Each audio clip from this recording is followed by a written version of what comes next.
नमस्कार मंडळी, आज आमच्या मावशी आल्या नाहीत तर आता मीच चिकन बनवायचा प्रयत्न करतोय. बघूया कसं बनतंय. कांद्यानं चांगलं रडवले, लय हाड आहे. स्वयंपाक बनवायचे रील बघून बघून म्हणलं आपण पण बनवूया. त्यांचं 5 मिनिटं जेवण होते, मी अर्धा तास झालं कांदाच कापतोय. काय करणार नाही, बघूया कसं जरी झालं तर मीच खाणार आहे आणि आमचा एक पार्टनर, त्यामुळे काय प्रॉब्लेम नाही. आमचं ब्रीद वाक्यच आहे, येळेला केळी. मसाला जरा बनवतो, कोथिंबीर आहे, खोबरं सुद्धा आहे. खोबरं खाऊन देतो पहिला. खोबरं तरी चांगलं झालंय. जेवण बघू कसं म्हणतंय.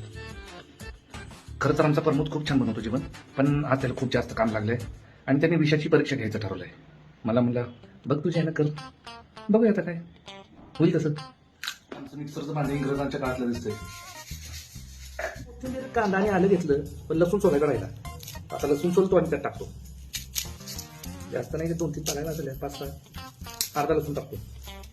लसूण इज गुड फॉर हेल्थ. कांदा पण लसूण सोलून सोलून नग दुखायला लागले. बघितलं तर 5च टाकायचे, पण असं वाटतं गाव जेवण आहे काय. आणि अशा प्रकारे आमच्या इंग्रजांच्या काळातल्या मिक्सरमध्ये मसाला बनवतो. एक मिनिट, अरे मिक्सरचा शॉक बसतोय राव. उतरी आता काय कुठला काय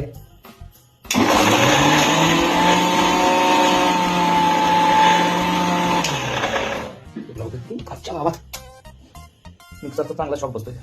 बघ तुझा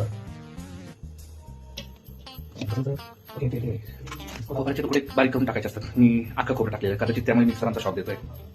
जेवण करताना भाजतं वगैरे, पण जे शॉक बसायचा लफडा वेगळाच आहे. खूप ग्रेट आहेत त्या माता भगिनीच्या घरी, रोज स्वयंपाक करतात. Salute to you. अशा प्रकारे खूप सारे शॉक सहन केल्यानंतर हा मसाला कुटून रेडी आहे. त्यात पण एक खोबऱ्याचा तुकडा मोठा राहिलाय. असू दे, दात आहेत ना, जाऊन टाकायचा. उसने काय रेग्युलेटर ऑन करायचं. ओके, इथे टाकतील.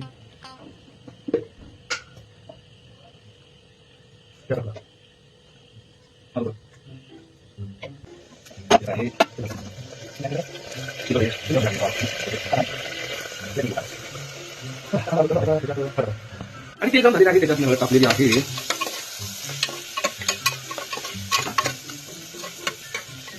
मीठ टाकायचं नाही वाटतं, टाकतो. आळणी वगैरे नाही बनवणार आहे, डायरेक्ट चिकनचा रस्सा बनवतो. त्याच्यामध्ये आता चिकन टाकलेलं आहे आणि मग त्याचे बाकीचे मसाले नंतर त्याला फोडणी देऊ डायरेक्ट बनवणार. कसं आहे ना, आमची इथली सातारा, सांगली, कोल्हापूर तिखट खाणारी माणसं आहे, त्यामुळे चटणी टाकणार दाबून होऊन जाऊ दे. अशी सांगितल्याप्रमाणे आम्हाला तसं तिखट लागतं नाही का यार. चटणी आग लागली पाहिजे, आग लागली, आग लागली, आग. आणि आता कुकर तर लावतो टोपण, नाही झाकण. उदी शिट्टी जवळपास 10 मिनिटं झाली. शिट्टीची वाट बघतोय. एवढ्यात गेंडा पण शिजला असता. मार बाबा शिट्टी लवकर, शिट्टीच मार, फोटो बिटू नको. भाई और बहनों, ये गलत है, बिल्कुल गलत है. अब तक 4 सीटी होनी चाहिए थी. मित्रों, लगता है कि इसने मेरी बात सुन ली.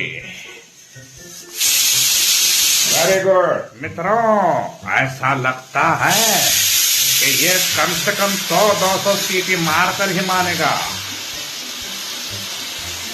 ये तो पूरा रायते की तरह फैल गया. कोई बात नहीं, बड़े बड़े शहरों में छोटी छोटी बातें होती रहती है. अरे भाई भास्कर, खरं तर याची टेस्ट चांगली आहे, पण हा सगळा बाजार पसरला असा. कुकर बिकर फुटायचं म्हटलं त्यापेक्षा टोपण काढून शिजूयात. आमच्या कुकरचा उद्रेक झाल्यामुळे किचनची तरी साफसफाई झाली. Thanks to you. आणि पामो, खूप अथक परिश्रमानंतर बनवलेलं मी जेवण खायला चल. कसं काय असं ना, गोड मानून खा. तुम्ही पण जेवा. Bye bye.